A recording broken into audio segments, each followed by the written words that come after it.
All right, you know you're definitely right on time if you are just one click away on Click Naija Radio, and this is welcoming you to the program Family Bonds. Now, one way of being a parent, and of course a good parent and a guardian in the home, is to instill discipline in your children to get them behave well and grow up into a responsible adult in the future. In Nigeria, adults adopt different measures to discipline children, with corporal punishment being the most popular. With the rise of reports, of children being injured by adults, and available statistics from the UNICEF showing that 6 in 10 children in Nigeria experience some form of violence in the practice of inflicting pain in children in a bid to discipline them has been criticized by people who believe that it hampers the development of the child. Now, how can parents and guardians draw a line between discipline and abuse? That's what we'll be focusing on the program today, Family Bonds, where we talk about the family and better ways to unite the family. And of course, joining us today is Lovelyn Obi. She's an advocate of good parenting. You're welcome to the program. Thank you. All right, do let us know what do you think could be the best way to discipline your child without violating their rights. You can definitely send your suggestions on our comment section. My name is Jennifer Ogo. All right, my first question to you is this: how do you discipline your child at home when he does something wrong? Okay, there are so many aspects to discipline. Okay, there are so many aspects to discipline. So one thing you have to know is that discipline aims at correcting a child positively to instill good character into the child. You understand? Now, there are so many ways you could get that done. When you want to discipline a child, you have to, one, discipline in love, and then 2, you have to understand the child's personality, the child's temperament. You get what I mean? You could have 4 kids in your house, but guess what? The 4 of them, they are just different persons. They have different characters and all of that. So you have to even understand that child to know the way you will discipline that child. What you use for A may not work for B. They are all siblings. Okay. Now, if you want to discipline a child, you have to have a positive intention towards that, and that is why it's called discipline. So you're aiming at correcting or instilling self-control and all of that. So for me, in terms of getting the child do things right, I do it in several ways. Okay. So, and what I do today may not be what I'll do tomorrow, may not be what, it all depends on the situation, what is on the table at that time. I'll give you an instance. Sometimes I use a reward mechanism to discipline. Wow. Okay, can you elaborate on that? Yes. For instance, let's take for instance when we maybe, okay, let's say if I come back from work and you have some of the kids watching cartoon, and I've actually asked them, I've actually told them, whenever an adult comes in, come and greet. Okay. You understand? You have to learn. Now I want to instill that norm of greeting their elders inside them. So then you now have, okay, I had one day when I was coming back, I had to get something inside the bag. Okay, so I had to make it such that if you're the first to come and greet, I'll give you that thing. Wow. You understand? The first time I shouted, okay, why would you see that an adult comes back to the house and you sit back and you're watching cartoon? The next time it still repeated itself. So you had to use the reward. Now I had to use a reward system. Okay. So I decided not to shout again. And it worked for you? And it worked. Now it became competitive. Okay. Once I come back, next thing everybody would come out because they want to pick the first thing in the bag. Wow. Do you understand? So like that and like that, they had to change towards that. So actually, and you realize that most people, even adults, they associate rewards. They remember rewards they are motivated when you reward them. So sometimes discipline may not necessarily be on the aspect of always, coming in a way where it could inflict. Actually, even when once you are inflicting pain, is no more discipline. All right, so we're talking more on this. The reward system now is one approach to disciplining a child, and of course, we'll be talking about other forms of discipline that could work, that should work, in parenting. Now, in our culture, there are acceptable ways of disciplining children, but these days, some of them are now considered as child abuse. How can today's parents discipline their children without violating their rights, while staying true to our African values of discipline? If I really got your question, like where to draw the balance, yes, between the traditional way of disciplining children those days and this recent time. Yeah, we are talking about disciplining a child without violating the child's rights, while having, into consideration our African values, because we are Africans. And we have different parenting styles from the Western culture. So how do we merge this? Now you have, just like you just rightfully said, different parenting styles. Now, number one, you have to have a family value and what you represent, and that is what you want to transfer to your child. And whatever you represent may not be what B represents. Yes. Now, if you would do that without violating the child's rights, one thing you have to consider is this, you have to put balance in mind. You have to put balance in mind, because if you actually, going by this day stuff, sometimes you end up pampering those children, and you don't want to pamper them, because you pamper them, you get them spoiled. That's the truth. Over pampering gets them spoiled. It doesn't get them responsible on time. Yes. So it doesn't get them to stand by themselves, doing things immediately on time. They get to take a longer time before they get to start doing the right things. Now, in that generation and this generation, what we need to actually practically do is to strike a balance, and that balance has to be, you have to understand that child.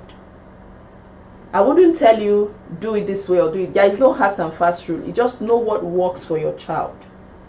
But at the same time, you don't go to the extreme. Don't go ahead to punish that child, because so many at times people, they interchange punishment with discipline, and that is a problem. You think by punishing a child you're actually correcting that child. No, you're pleasing yourself. Because punishment doesn't aim to correct a child. It's kind of a penalty for something someone did or had done. I don't know if it makes sense. Yes, yeah. Now, but and then that punishment, it's kind of a negative aspect to discipline. But in disciplining a child, you have that child's interest at heart. I need you to get this thing right. I need you to, understand, to get it right. So I would always say it's specific and peculiar to that child. Now, in terms of violating the rights of a child, where do you think parents usually, they go to the extreme now of infringing on the rights of the child? Now, what could you describe as violating a child's rights, and where do you even draw the line as a parent? Because you talked about independence. If you deprive a child, sorry. So if you deprive a child their meal, like if you deprive a child his or her meal, that's not nice and that's not good enough. So, like, personally, I would always say, if you would do things that will affect the health, whatever you do that will affect the health of a child, that's not meaning well. You understand? That's not meaning well. So you end up doing the things that will haunt that child much later. Either, children are just growing. So in violating that, you don't even go ahead to begin to, hit children. Hitting children that bad, it's at the extreme too. But it doesn't mean, personally, I smack. Okay. No, Personally, now you said. I smack. Okay. But they associate that smacking with 5 warnings. How so? You understand? Okay. They know that if I warn you the first time, the second time, the third time, the fourth time, the fifth time, it means you've been daring mommy and you dared mommy 5 times, and you now associate it to pain. You understand? And so my younger son would always say, "Mommy, don't whoop me, please. I won't do it again." And so, okay, mommy, I just did the number 4 one. I just did the 4th one. I just did the 4th one, so I won't do it again. I'll be like, okay, don't do that again. Do you understand? I don't believe you should take out that whoop entirely. I don't really believe that, but don't use it always. You understand? Use it as that is the worst case scenario of whatever I've warned you severally about. In your own case now, you give like 5 chances. I give you 5 chances. It gets to that point. Before I get to that point of whooping. Yeah. And for every penalty, like that's penalty now, you see, is an offense now. You have the number of the whoops you receive, so you already have it in your mind. And before I whoop you, I'll ask you, what did you do? Then you tell me. So you know why mommy wants to whoop you now? That's communication. You know why mommy wants to whoop you now? I say yes. But there and there, if the whoop can still be there, and the person will say, "Mommy, please forgive me. I'm very, very sorry. I won't do it next time." Then the whoop will go. Alright, so if you're just joining us, this is Family Bonds right here on Click Naija, where we talk about issues that should unite the family. And of course, we've been with Lovelyn Obi, who is an advocate of good parenting. And so far, we've been talking about child discipline. What do you think is the best way to discipline a child without violating the rights of that child? Or how do you even discipline your child? All right, do let us know in the comment section. Now, moving on, these days is becoming more challenging to get a child to behave sometimes for some families. Like you said, some children they are just different. They have all different disposition, and some of them can be quite, I don't want to use the word stubborn, I'd rather say strong-willed. They have a mind of their own. It's almost impossible to influence your decisions on them. They have a mind of their own. Now, how do you think parents can handle this type of situation? Like I said before, you just have to understand that child, and you start on time. For a strong-willed child, you have to start on time. You understand? A lot of things, I don't believe in making excuses for kids. Okay. I don't believe in making excuses. As little as a child is, even a suckling babe can just bite you. You understand? And look at you and smile. You understand? Now, of course, that kind of scenario, that baby actually knows what he or she had done. So what do? Most times when some of those things happen, you just like, pam, you tap the child. Like, I got you to that. You understand? So you start on time, actually. And you begin to, there are so many things you put on ground. I'll give you an instance. Okay, personally, when when my kids were my first son, when he was growing up, we had these glasses all over. We had a glass table, glass stool, glass stands, and he would want to crawl so fast to some of those things. So I didn't want to remove them from his way. I had people say, remove those things from the way of the child. I now was like, no. See, children begin to learn adaptation from childhood. Okay. Yes, that's adaptation. Learn to adapt to your environment, because I'm not doing you good removing it. Life is full of obstacles. So you learn to adapt.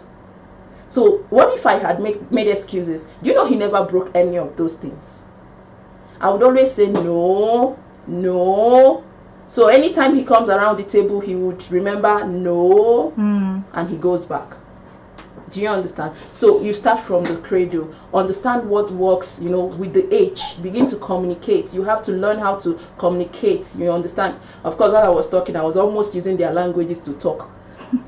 So you communicate with them at their own level. When you start on time, you begin to understand the child's personality. You understand? You see a child throwing tantrums every now and then. That child has these tendencies of being aggressive. So you as a mother, you need to even understand some of those psychology of children. Okay, so when you see a child that's with this tendency of being aggressive, what do you do? What do you do now? For me, yeah. For me, I had a child that usually threw tantrum those days. Okay. And if he does throw tantrum, I will smack his butt. That worked. Yes. Okay. I will smack his butt. Say no. You understand? So at one point, he kept getting used to it. That was how somehow, sometimes I would be like, okay, if you don't do this, I will give you this. The reward system. If you don't do this, see, I promise me, if you don't just get angry, I want you to smile. In short, okay, at one point I said, I want to start rewarding all the people that smile so much in this house. And you now see, probably when I give things to the other siblings, he will now come up smiling. Okay. You understand? But you begin on time to begin to correct these things. These things you're seeing in a bigger picture actually started from the cradle. So when you have children getting naughty, know that most times you excuse so many things they've been doing. Okay. As a mother or as a parent, you actually excused some of their lapses. In the past, the task of disciplining a child was seen as a job of everybody in the community. But these days, some parents, they frown at outsiders disciplining their children. I mean, those days, maybe you left your children in the hands of your neighbor, and he or she did something bad, and when your neighbor comes, when you return from work, for instance, and your neighbor comes and said, okay, Chine, do this, that, and if they say, why didn't you beat him now? Why are you waiting for me? You would have beaten him before. You understand? They believed that in those days, the community owes the child the responsibility of training. Now, what do you do? What do you do to make this development, is it good or bad? What do you make of this form of development? Is it good or bad? That is where you give a child, and where you give someone an authority to discipline your child without you being there. No, the truth is that those days people meant well for others. Okay. But today, I think, I'm sorry to say, it doesn't really look that way any longer. People have their issues, so sometimes they might even do a transferred aggression on your child. And already you've given whoever the authority to touch your child. Do you understand? So for me, what I usually do, whatever they do wrong, just let me know. Do you understand? Let me know. You won't handle them the way I will even handle them. Do you understand? So because you don't just know what's bothering who. You get? So I don't think it's actually advisable to be doing that kind of a thing right now. But you could actually have a good adult look after them, but not to beat them or to. For instance, I have an adult staying with me. Usually I'll be like, if they do anything wrong, don't touch them. Tell me when I come back. So that particular act or form of discipline is strictly prohibited. So if you see a child that is not yours, you don't have the permission to discipline that child. It's not right to touch that child, but you can correct that child. Okay, vocally. You can vocally correct that child. Okay. I can't be not yell at the child now, just no. But actually, I cannot be where a child is misbehaving, and even if the mother is not there, and then I close my eyes to that, for me, I will feel guilty. I would simply say, "Come on, stop that."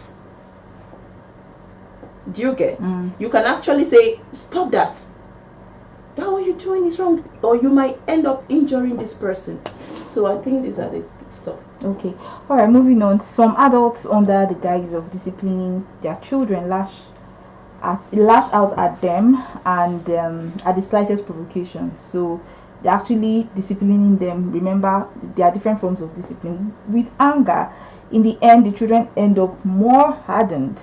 What are some things that parents should avoid doing when they want to correct their children in order not to damage, whether their mental state or their physical state, in general? I guess one thing you should even know as a parent: once you're angry, don't even touch the child.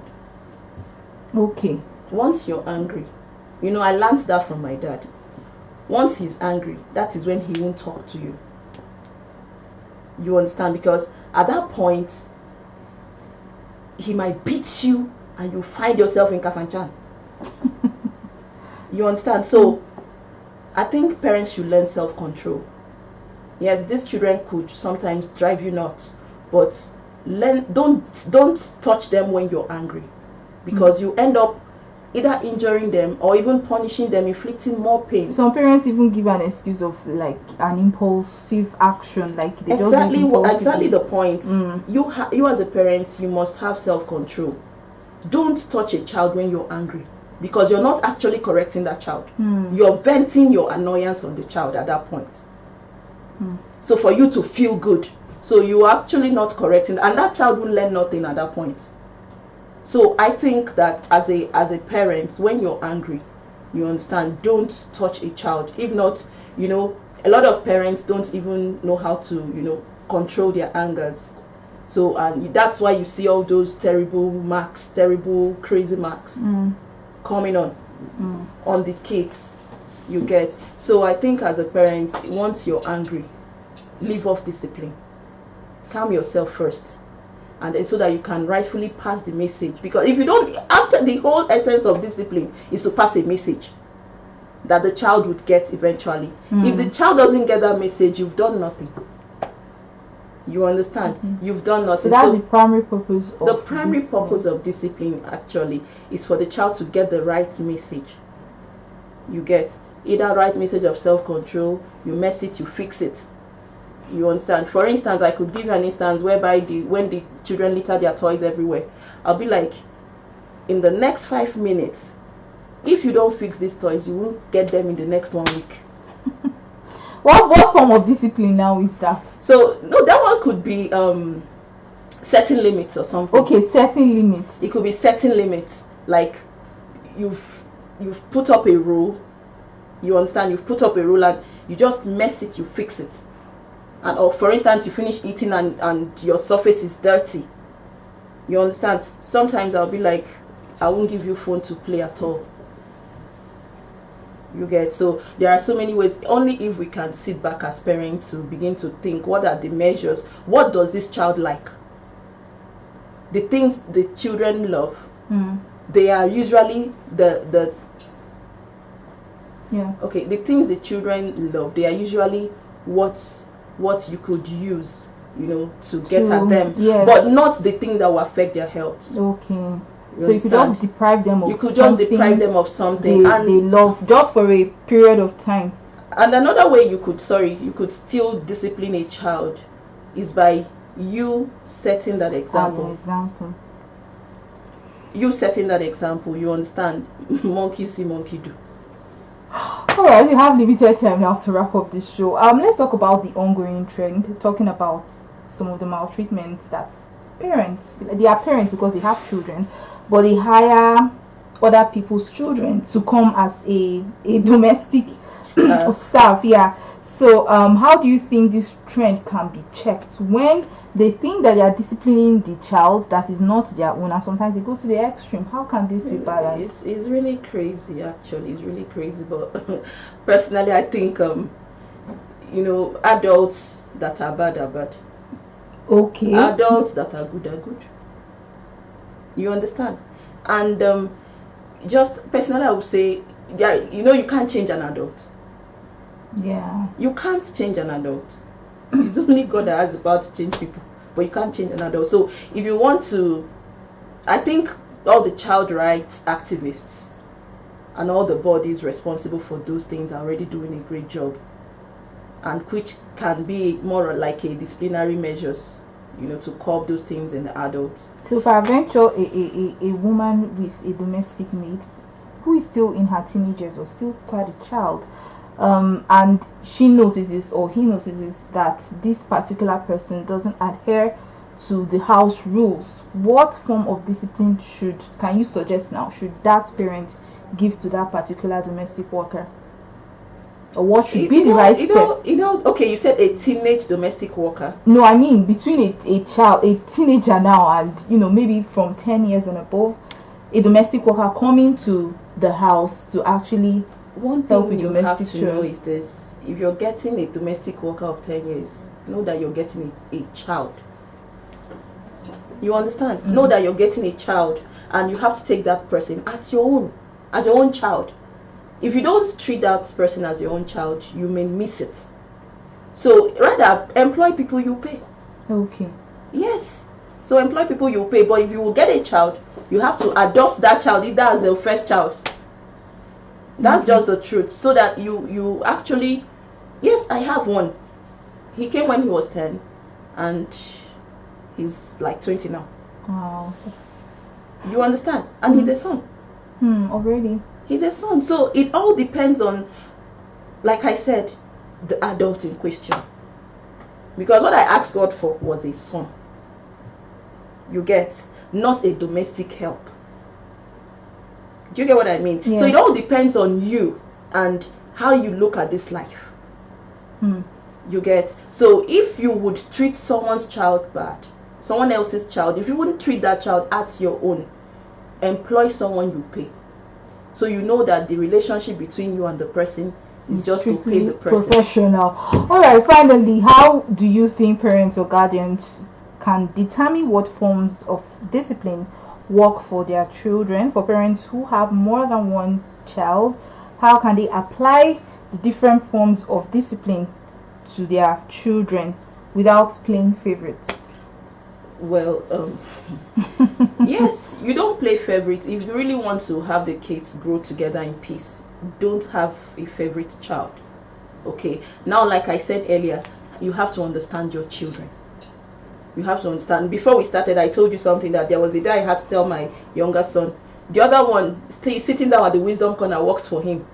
Okay. You know, because he's actually active. Oh yeah, go and sit down there. He could sit there and start begging me he wants to get up. But the other one, the day I sent him there, he not less than 10 minutes he dozed off. Okay, he dozed off. So I kind of gave him his natural habitat. Okay. Wow. So you see, it didn't work for him. Wow. So the only thing I now looked for something else he loved, and that's phone. Yes. Mommy, please, can I have your phone? No, remember, no. You know, I told you this the other time and you refused. So if you want a phone, you have to get it right. You have to. You understand? So, and another way parents could do that, when you understand your children, you know what to do. I'll give you another instance. My dad, there was this time, you know, personally, the way my dad had never, you know, the way he does his own parenting, when I provoke him, is not to talk to me. Oh, and that gets and to it you. gets to me that bad. And I would immediately. So you were a kind of child that liked attention. Thank you. He wouldn't talk to me again, and he will come out. He will lock his room. He will go.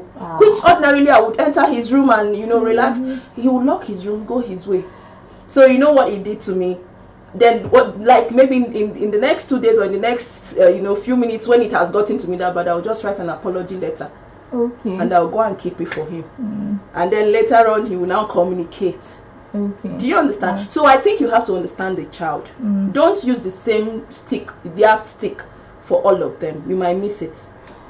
Alright, well, I'd love to continue. Honestly, I just want you to continue personally, because I've learned a lot, and I'm sure you did as well. Thank you so much for watching. We enjoin you to share, like, and comment on this video. Join us next week for another episode of Family Bond, where we talk about issues that will unite the family, or that should unite the family. Once again, my name is Jennifer Ogo, and our guests have been Lovelyn Obi, who is an advocate of good parenting. Thank you once again. Thank you, Jennifer. All right, Click Naija. We are on Twitter, Facebook, and of course Instagram. Our website is www.clicknaija.net. So much appreciation also goes to the producer, Uhioma Ukeje, and of course Ralia Adama. Thank you so much for watching. Once again, my name is Jennifer Ogo. Have a beautiful day. Bye bye.